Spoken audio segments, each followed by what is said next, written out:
From Hollywood, it's time now for Johnny Dollar. John, this is Harry Branson of Philadelphia Mutual. Harry, what are you doing in town? I'm not. At least not in your town. But you've got a case for me. Do you know anything about violins? Oh, don't tell me. So he opened up his fiddle case and out came a submachine gun, that it? John, that technique went out with Prohibition. Now, seriously, this case contains a genuine Amati. Good. What's an Amati? One of the finest, most expensive violins ever made. This one was insured for $30,000. Was? Yes. Now, someone has to find it for us. What's more... Okay, Harry, I'm on my way.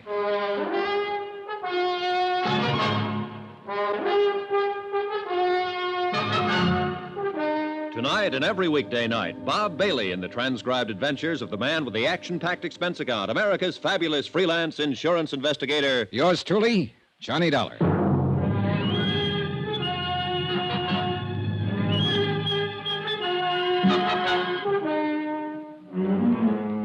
Expense account submitted by Special Investigator Johnny Dollar to the Philadelphia Mutual Liability and Casualty Company.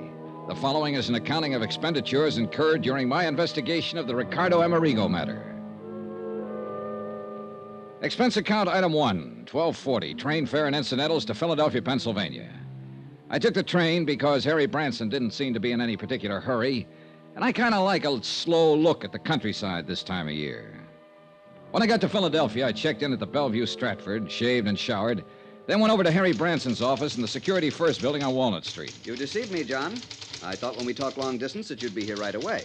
But instead of flying down, you took Old the Sobersides Branson Possibly hadn't a loss changed of a bit. valuable time. I don't Hair know. a little grayer than the last I hope time to I'd know seen him, as soon perhaps. as I hear further from Amerigo. But still the same serious lad We'll see who what, if always anything, acted he as can though tell he us. was carrying the weight of the world on his shoulders. Now, I feel a deep personal concern over the whole matter because it was a man I put in this office myself who issued the policies, both of them. 2 policies on this fiddle you were talking about? No, John, one on the Amati violin, $30,000. Yeah. And one on Ricardo Amerigo himself for $20,000. Who is Ricky? Who?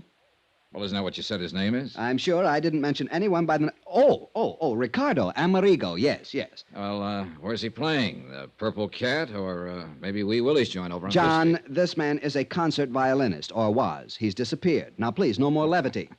Sorry, Harold. It's Harrison. Sorry, Harry. All right.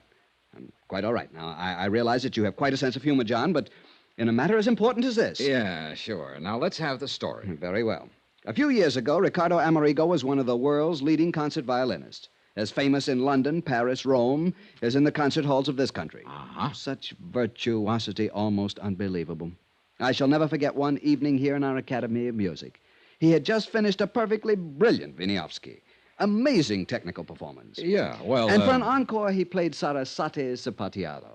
Even more brilliantly. Harry... But the audience wouldn't let him leave the stage. Ricardo Amerigo... has disappeared. Oh, yes. And you're in a hurry to get on with the case. I'm sorry. Now, thinking of his superlative performance that night carried me away. Yes, he's dead, disappeared. And the violin, no trace. Dead. You didn't say that before. I know. You see, there's no proof of death. No body. Disappeared. Well, don't let me shock your finer sensibilities, Harry. Murder? We have thought of that, of course. Who's we? The Port Morris police. Port Morris, New Jersey, that is. Oh. Yes, you see, since Amerigo's car went through the bridge rail, crashed right through it, and plunged into the river, stream... Trying to creek. tie Harry down to pertinent Port facts Morris that would police help me in came my in. investigation was, futile.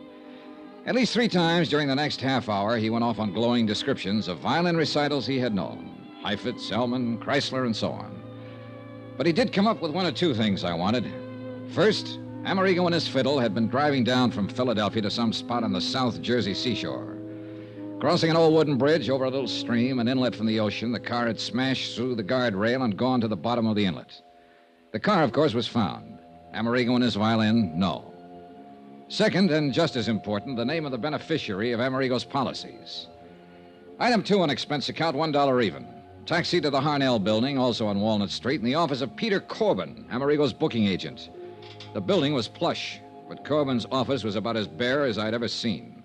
An old beat-up desk, a battered filing cabinet, and a couple of straight chairs. That was it. Come in, Dollar. Come in. Sit down. Corbin was chewing the stub of a cigar that he'd forgotten to relight for at least a couple of days. We made with the usual howdy-do's. Well, your man Branson told you exactly right, Dollar. I'm Ricardo Amerigo's sole and only beneficiary. Well, isn't that a bit unusual for a man's agent to be his heir? Or, was it because you were old personal friends? I'm going to give it to you straight. I brought Amerigo over to this country. Myself, my own sole expense. I actually gave him the build-up. I started his whole entire career. I kept him on top, all at my own expense. Well, didn't you collect a regular agent's commission on his earnings? Oh, sure. Plenty more. Why kid about it? Sure, while he was working. What's that supposed to mean? Bottle. What? Yeah, started hitting the bottle. Bad, not good. And believe me, the word gets around fast. Instead of making me money, himself, too, of course, he started costing me money. But you see, he never saved anything, even when he was earning big. You know how these artists are. Yeah, I've heard. Well, it's the same with all of them. He got in debt actually up to his ears. And nobody, no family, no relatives, nobody to pull him out. Nobody but me. Big-hearted Corbin. So you had him take out a lot of insurance and name you as beneficiary? Well, that was his idea, actually. Of course, he always did have the Amati insured. That's his violin. Oh, so I've learned. Oh, you know about violins? No. Oh. Well, but the life insurance, that was his own idea. Double indemnity, all that sort of stuff. Double indemnity? Oh, yeah. But guess who had to dig up the moolah for the last couple premiums? Big-hearted Corbin. You're right. Not a bad investment, though, was it? What? Hey, Couple of wait a thousand in minute. premiums, and you stand to collect plenty. If we can find proof that he's dead, and if we can't Oh, recover I don't the... like that, Dollar. I don't either, Corbin. It doesn't smell good. Oh, you think me, his own agent, actually rigged something like that for one of my best friends? You think that... Listen, wise guy.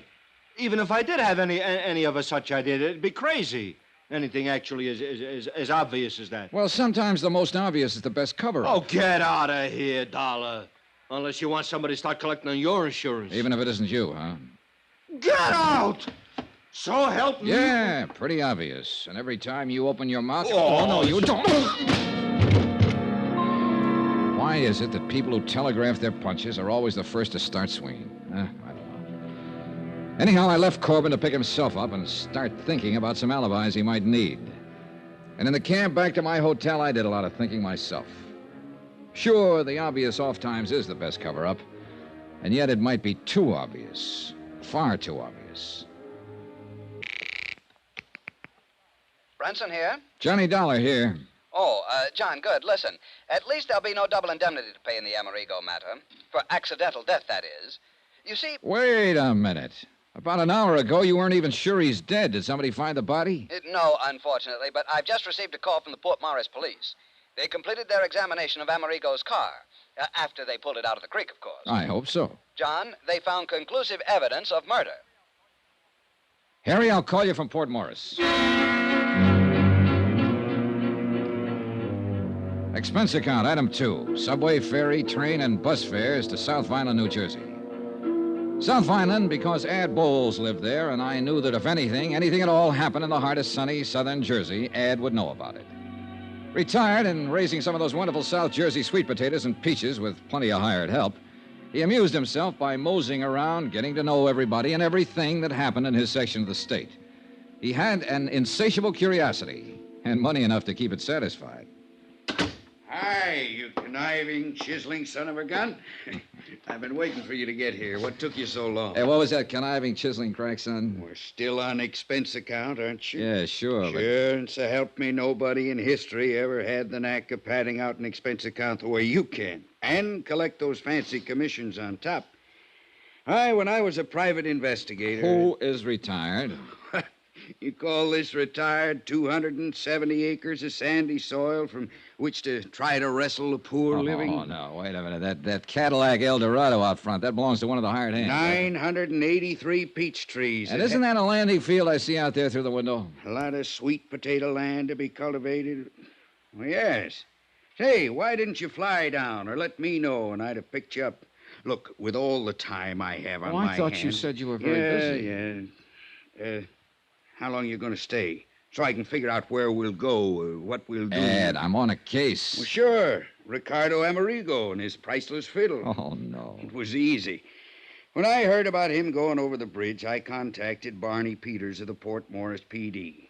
From Barney, I learned all about the next of kin. His agent, that is. Pete Corbin. Right. And that boy at Philadelphia Mutual, Harry Branson. And I knew Branson wouldn't call anybody but you in on the case. So here you are. Still a private eye, aren't you, Ed? Gotta have some way of killing time. And I suppose you have the whole case solved. Yep. Well, according to Harry Branson, who heard from the Port Morris police just before I left Philly, it was murder. Oh, you point killer. I thought I'd be the one to tell you that. No, sorry. The cops knew it first. Second, I told them. Huh? Yeah, I showed them where somebody'd used a hacksaw on the steering arm of Amerigo's car when they dragged it out of the creek. Uh-huh. So that was it. Yep. And who wielded the hacksaw? Well, Pete Corbin. Who else? Why? Who else stood to benefit by Amerigo's sudden trip to the great beyond? No. It's too easy, Ed. What's more, he's the only one who had constant and complete access to Amerigo's car.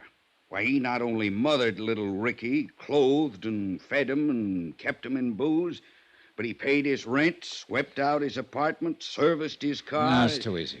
And Johnny, that car was even kept locked in Pete Corbin's own garage. And Corbin had the only key. Where did you learn that? From Corbin's landlord, by phone, of course. Said he thought Corbin did that so Ricky couldn't go out driving when he was drunk.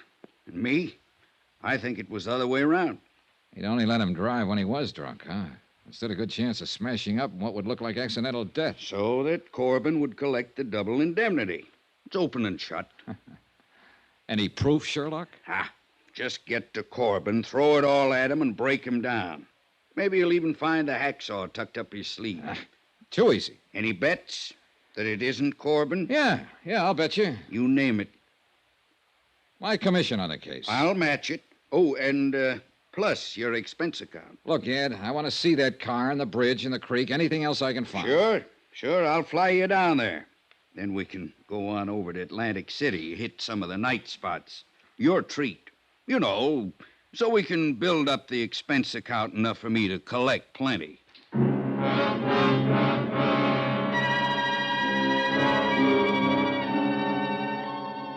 Ed Bowles had been a pretty good investigator in his day, seldom gone off half-cocked. Yet all his evidence was purely circumstantial. And where was the body? What's more, Pete Corbin acted anything but scared. Or so I thought until I put through a routine call to Harry Branson. He was worried. He had a right to be. Pete Corbin had packed a bag, jumped into his car, and disappeared.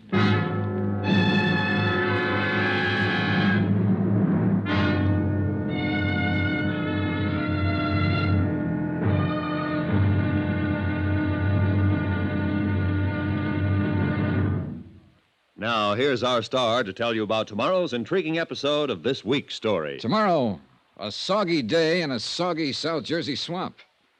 And a discovery almost too good to be true. Join us, won't you? Yours truly, Johnny Dollar.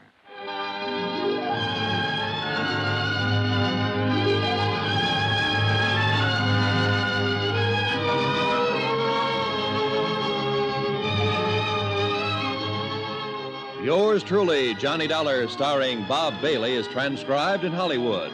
Written by Sam Dawson, it is produced and directed by Jack Johnstone. Be sure to join us tomorrow night, same time and station, for the next exciting episode of Yours truly, Johnny Dollar. Roy Rowan speaking.